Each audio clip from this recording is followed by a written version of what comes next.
Hey guys, Sparta GT back here with another guide for you guys on Crimson Desert. Today we're going to be going over just tips and tricks for people, new players or players that have been playing the game a while. There's a lot of things that I missed personally that would have helped me earlier on, so I wanted to share some of those with you guys. And some of these are really, really helpful to have. First thing we're going to be going over is gear. I made a video about how the Electromecha Longsword and Spear are the best two-handed weapons in the game. While I do still firmly stand by that, just because of the lightning affinity, Didn't think you had that in you. your best bet, honestly, don't go off of what you think is best or what other people tell you is best. Find something you like and make it your own way. While the Electromecha Long Spear and Sword are both very good, and they're higher in attack damage for the base version of them than most of the other ones, and they have the natural lightning affinity on them. The spear gives you three now. They must have updated that. It used to be 5. And so does the sword. The sword gives you 3 as well. They're very nice. They're very helpful.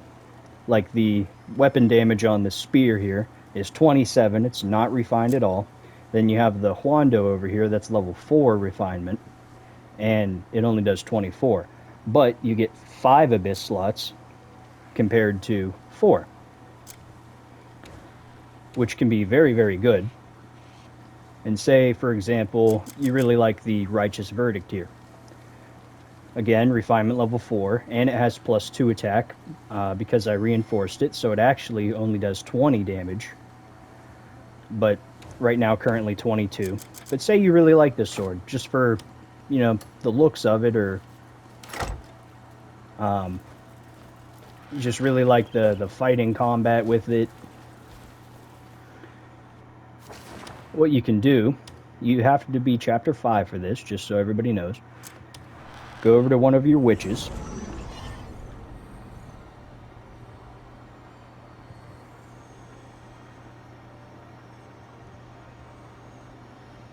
And once you get to your witch, with whatever weapon you like, this also goes for gear as well.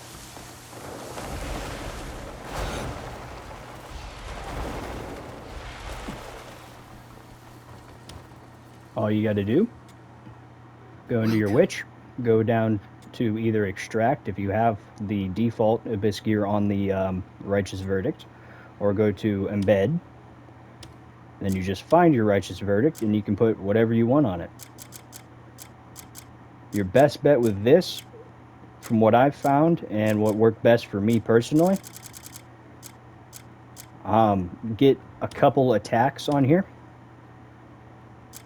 and then just load it up with a bunch of abyss gear. Whatever abyss gear you have. You don't really need attack speed on it because you can put attack speed on your gloves, and that not only makes your unarmed combat faster, but also when you're using a weapon. And then you just put all of it on your Righteous Verdict. And we went from 22 damage to 26 with a couple abyss gear on there. Like we have the increases with consecutive hits, and we have the Howling of Chaos, which stuns before you have to parry with it, and then it stuns the enemies around you for like I think like 5 seconds. Not really sure on that particularly, but find what you like. Don't go off of what someone tells you is best or anything like that. Like just find something you like visually, or just something you like in general, really. Like I just picked up this new helmet. Really cool. Kind of gives me almost like Dark Soul kind of vibes, or maybe something from like Skyrim. Really cool. Really love it. This was just added in the newest update. But here's my two-handed swords here, for example. I have 1 attack, and then I have 2 abyss gear on it. And same goes for this one. I have the increases with consecutive attacks. And then I have damage, and then a finishing move where when I do one of the finishers on people, it summons those little ghost guys. It's really good for crowds. And then the Electromecha Longsword over here, I have 3 with an attack speed because I really didn't know what else to put on it. It's Refinement level 5 and it does 32 damage. But then I also have attack speed 3 on here, which brings my attack speed to like level 5. But yeah, don't revolve your gear and weapons and loadout and everything based off of what people say is better. Find something you like and you can make it one of the best in the game. Which also leads to the next point. When you have the witches unlocked, in, let's say, for example here, I'll just use the Righteous Verdict because I don't really think I have too much more actually in my inventory. Oh no, I have this one I just picked up. So say you find a weapon. It could be a rare legendary item, or it could just be a normal weapon or boss drop loot or something. When you get your witches unlocked, we meet again. Say you don't want to use this Night Lord sword. Just come in here and extract all of it from the sword. And whatever you do, do not sell your Abyss gear. Keep your Abyss gear. Because we meet again. When you discover each witch, each one will sell certain things. Like she sells, I believe it's defense and stamina regeneration and stuff. When you buy those from her and you read them, waiting for you. You get the ability to, you can do special synthesis, sorry, where you can combine the two and it'll randomly give you a gear. Or once you read whatever blueprint you have, like say you read the one for the attack speed here, once you get a certain amount of them, you can combine them. Like I have 2 fortification level 2s here, and I can combine those into a level 3, which will give me 9 defense. Wander at your leisure. So instead of having, until next time, say your Righteous Verdict here, instead of having 4 level 1 attacks on it, you can have 1 level 3 attack on it and have the exact same stats, but you can put a lot more on it.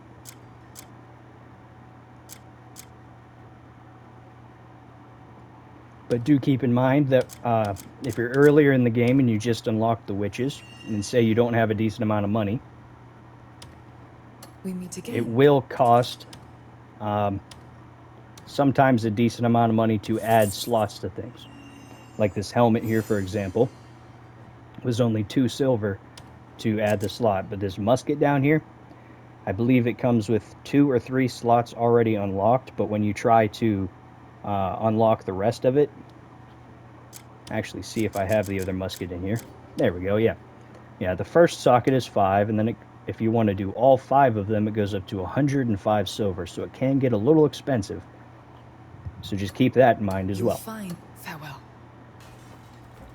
Yeah, don't worry about what people say is best or anything. Play how you want. Don't rush the story. Find what you like personally. And do your own thing. That's kind of the beauty of this game. That's the way this game is designed. They want you to do your own thing. They don't want you to rush things. They want you to explore, create things, do whatever you want. It's an open sandbox game. It's not a like MMORPG or a very heavily story-focused game. It's a game where you have a lot of freedom, and they want you to exploit that. But our next tip, I believe it's in the beginning of chapter 3, is when you unlock your camp. You want to make sure that vendors from wherever you go, like say you, like this new helmet I have, for example. It's all the way up here in Varnia, and it's sold right here at this equipment shop. in Varnia. Say you venture all the way up there from Hernand just to get that helmet. You don't have any of the Abyss Nexus discovered, so you can't fast travel or anything. You go all the way up there just for that helmet, let's say. What you can do when you get there is gift them stuff.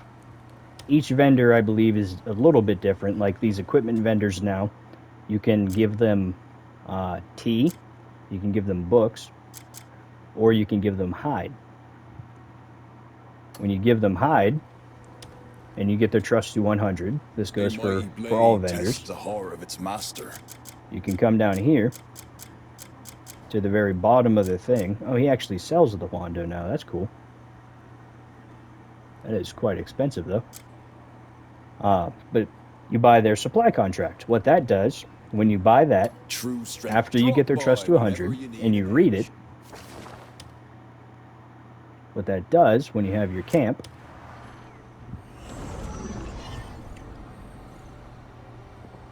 you'll have to do some additional quests for finding the Greymanes to unlock a lot of the vendors in your camp. But once you get a few of them and you get the supply contracts, have a couple vendors that are up to 100 trust and everything, you can just buy everything from any place. Was this what you needed?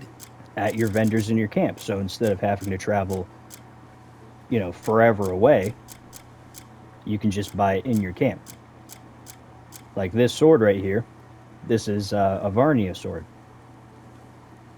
I have it available at my camp because I bought the supply contract, and the weapons vendor there, or the equipment vendor, equipment vendor, I have their trust to 100, I got their supply contract, and now I can buy everything from here. Some of them you need to discover the place that they're at, like this ancient wooden pole and Arlem Warhammer and stuff. You need to find the location of wherever these vendors are located, and then you can again get their trust to 100, buy their contract, and access it from the camp. Like I have a lot here that I don't have, because some of these places I don't even know where they're at, like the Calfade. I have discovered that, but to be honest with you, nothing from Calfade really interests me. I don't use shields. I don't use warhammers. I don't use hammers or maces. So that also kind of coincides with the whole find whatever you want and like. Oh, and the other thing as well. Whenever you go to a vendor, say you're using a gun like me, and you have a decent amount of money, make sure to keep a regular supply of ammo. Like I have 222 bullets. I go through that a lot, especially when I'm doing like fortress raids, freeing a fortress from the enemy, or if I'm fighting a boss that likes to fly around a lot. Ranged weapons come in handy for those guys, so make sure you have, you know, a good supply of arrows, good supply of bullets, or if you're using Unka and you're using his cannons, make sure you got the good cannonballs. And along with the ammo, each vendor will sell a certain amount of material for you. Like this one sells copper ore, iron ore, and bloodstone. Again, make sure, you know, you have a good amount of money, but buy those materials from them. Hey, if you're in a bind, you know where to And find me. continuing the buying the materials from them, whenever you find a furniture vendor, or you get the one in your camp, you can buy a really useful item. Furniture should be built to last. Called the Sturdy Gatherables Chest. It allows you to store up to 1,000 items in it. The secret, stop by anytime if you need something.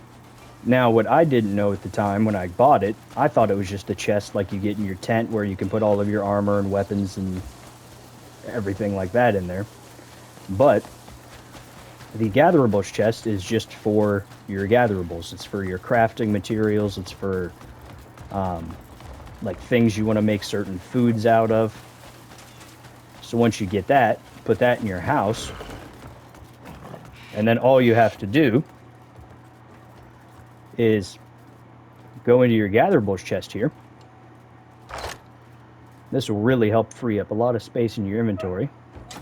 And then you just store all of it directly in your chest. Like I have 171 iron ore, good amount of bloodstone, gold ore, all of that. And the best part about this, unfortunately it doesn't work if you gift stuff to the vendors. Like these hides here, say I want to go to equipment guy and get his trust to level 100. I have to take the hide out of here. I can't gift it from this. But all of your other resources, say you want to upgrade your armor, you don't have to carry it around in your inventory all the time. This chest works as kind of like a pocket dimension, if you want to call it that. And you can just store all your crap in there, and then whenever you go to upgrade your equipment or everything, you'll have access to all of the materials in that chest. So if I go to upgrade right now, I can actually do it real fast for you guys so you can actually see it.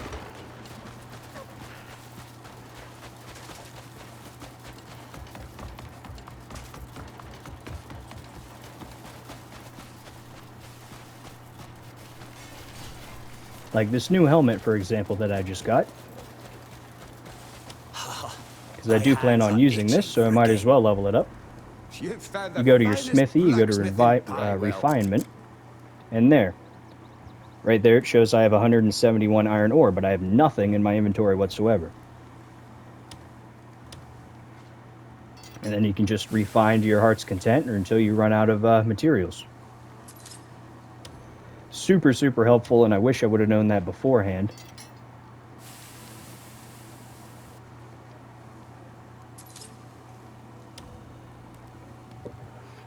But yeah, as you can see, it works. It's very effective, very helpful. That way you don't have to run back and forth or carry 9 million things in your inventory all the time. Stop by if ever you miss the ringing of my Along with buying crafting materials, another thing you can do, Caught that delicious aroma, did ya?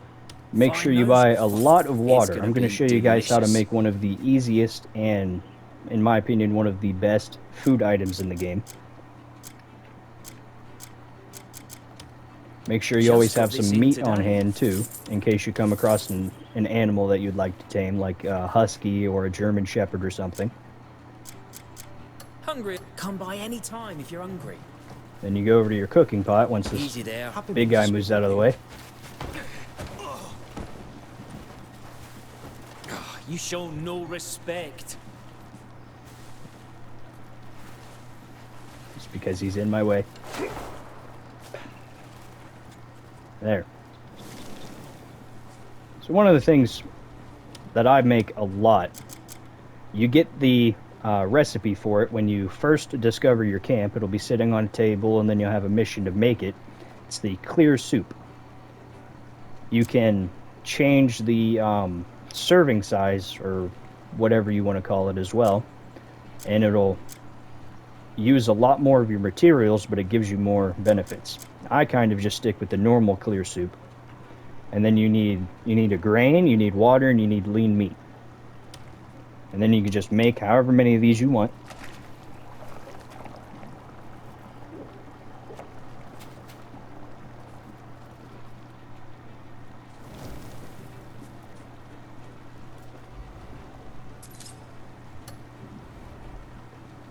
And then now you got a bunch of food.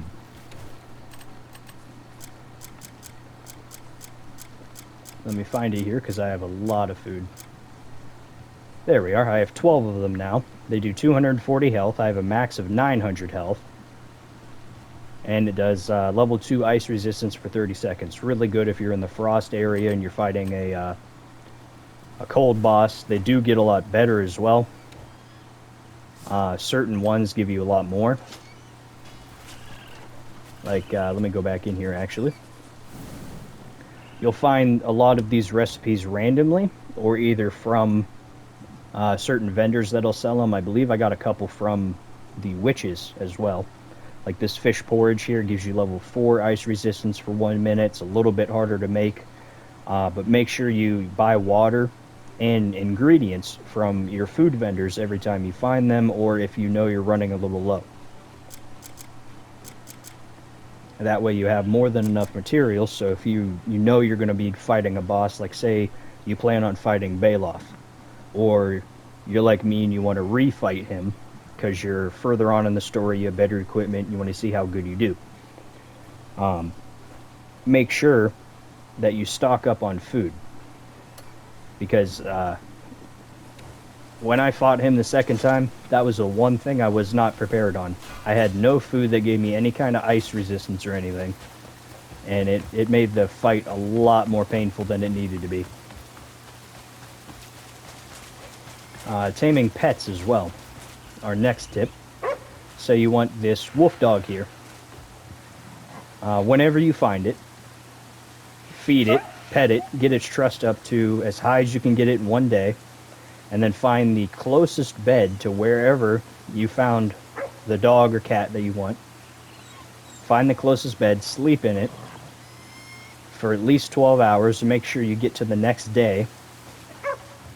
And on average, I've been able to get most cats and dogs about trust level 85 in 1 day. Then after you do that, all you have to do is just pet it 5 times, and then you can take it in. It is a little bit of a pain in the butt because you have to spend 2 in-game days on it. But it's very, very much so worth it in my opinion, especially if you really like dogs and you want a really cool companion. They loot things for you. And I forgot they changed the perimeter on that.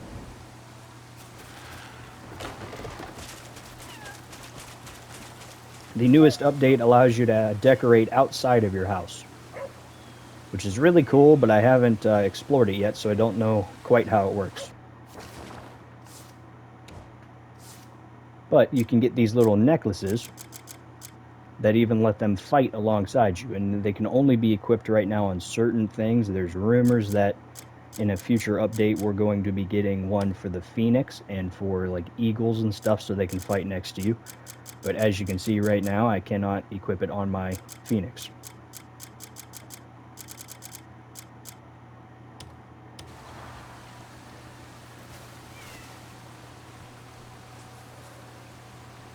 And then the last tip, biggest thing too, one of the more easy ways in the game to actually get money. It doesn't matter who you sell things to. So like say you want to sell a sword, you don't have to go to the weapons vendor. You can sell it at a food vendor or whoever. A fine warrior Just as always long as they keeps have a his belly sell full. tab, you can sell it to them. Whatever weapons you have that you don't want, you know you're not going to use. Like for some reason, I keep finding a ton of these lanterns. It only gives you 4 copper, but it's still, you know, something. Sell them. Don't keep them. Don't put them in your chest to take up extra room. Don't keep them in your inventory. Just fully get rid of them. Now, if they're legendary items and you like the looks of them, you can either choose to sell those or keep them. Fully up to you guys. Personally, I keep them, just kind of like little collection thing I do. But then you'll get these weird outfits as well from certain enemies when you kill them. They drop them and then your pet randomly picks them up. I never plan on using that myself. And right there, I just got like 6 silver from those 2 things. The price is a little bit dependent on what refinement level it is. But it also just kind of depends on what kind of gear it actually is. Yeah, and then you can, like, say you pick up some of these salt roasted fish, and you don't want that in your inventory. Sell that too. Keep your inventory as free as you can, so that way when you kill a bunch of enemies, your pet has a little bit higher chance of actually finding like a bisgear or something that's actually worthwhile instead of like, you know, a piece of paper or a carrot. And then when you get these little recipes as well, you can read them, and then after you read them, you have the recipe, you know how to make it, you can make it. You can either choose to store them if you want, or you can sell those for a little bit extra cash. Like these books here, these books sometimes go for very high prices. You read it, you acquire the knowledge like this. I now know how to learn how to craft certain guns and stuff. I don't need the book anymore, I already read it. 5 more silver. Same goes with these things once I actually read them. Got a new dish on the... I tell you, someday we'll sneak into a famous So restaurant. biggest thing, keep your their inventory best clean. recipe. And make sure you do have a ton of food. Like most of my inventory space, probably taken up by food. One of the other things as well, I was always panicking because I wanted to remove these purple items here. So I was always running out of inventory space, and I was like, yeah, these purple things, they got to be taking up extra room. Like, I have a sword and a bunch of other stuff here I can't get rid of. It's like, this has to take up space. The good news is it does not take up any room in your inventory. You can have as much key items as you want, and they take up no additional space in your inventory whatsoever. These things here, I thought some of these were like ornaments or something. They're not. They're actual usable items. Like this one here, Blessing of Immortality. It gives you invincibility for 10 seconds. Really good for certain boss fights. But you only have one of them, and you get it from defeating a decently hard boss. So it's up to you guys. You can, you know, play however you want, but I wouldn't recommend using it on just anything. Oh, and then the other thing, make sure when you get these little coin pouches, some of them actually give you a decent amount. Like this modest silver pouch here. I'm going to use this just to open it. Yeah, that gave me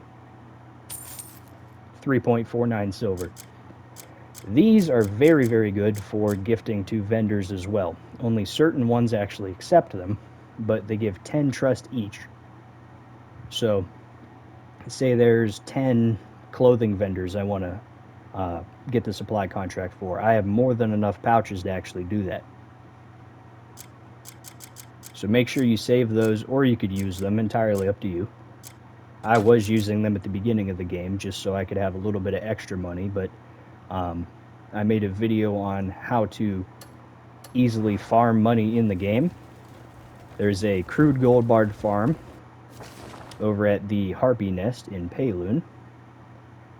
There's Payloon. Here's the A in Payloon. It's right in this mountain range right here. You come here and there's going to be a bunch of junk at the top laying around, and mixed in with all of that is going to be a decent amount of the coin pouches along with a bunch of crude gold bars. I got 142 crude gold bars from this one location, and that gave me 705 silver. And then over here in Demonis, you want to find the M here in Demonis and go up. And then this town right here, this Tariv, there's a field in the back here. I believe somewhere in this area. I thought it showed it on the map, but apparently not. There's a field in that area where it gives you the ability to find these hedgehogs that carry golden apples on their backs. You can get roughly about 3 or 4 of them every like 8 to 9 minutes. And then you need the gold bar recipe and the ability to access a witch. And then you travel to her, and she will craft the gold bars for you, which then you can take to a bank, like the one in her hand here, and turn them into 500 silver per gold bar. So say you get 4, that's 2,000 silver in just a matter of minutes. So you can do those too. I do recommend watching my easy money farming methods in Crimson Desert video, just for a little bit better in-depth explanation. And I also showed the location of one of the gold bar recipes. But yeah, biggest things just to take away from this, play however you want. Don't listen to other people telling you that this weapon's better, this armor set is the best armor set in the game, blah blah blah. Some people are even saying too, like, when you unlock her or Unka, not to upgrade her because it wastes skill points and blah blah blah. Play however you want. If you like her better than Cliff and you just plan on roaming around and fighting bosses and stuff, she's got a lot of really cool move sets. She can dual wield rapiers, and she has this like lightning kind of attack, which is really cool. You can give her a ton of stuff, and she can use pistols or guns. She cannot use bows, unfortunately. At least I don't think she can. No, because I know for a fact I have a bow in my inventory and she can't even equip it. But yeah, play however you want. That's the biggest thing with this game. That's really the beauty of the game. It's meant for you to do whatever you want. But yeah, those are my little tips and tricks, and I hope it helps somebody out. A lot of the stuff I wish I would have known a little bit sooner. I do feel like I missed a couple things that I did want to talk about. So if I remember what those were, I'll put it down in the comments for you guys, and I hope you guys enjoyed and found this video helpful.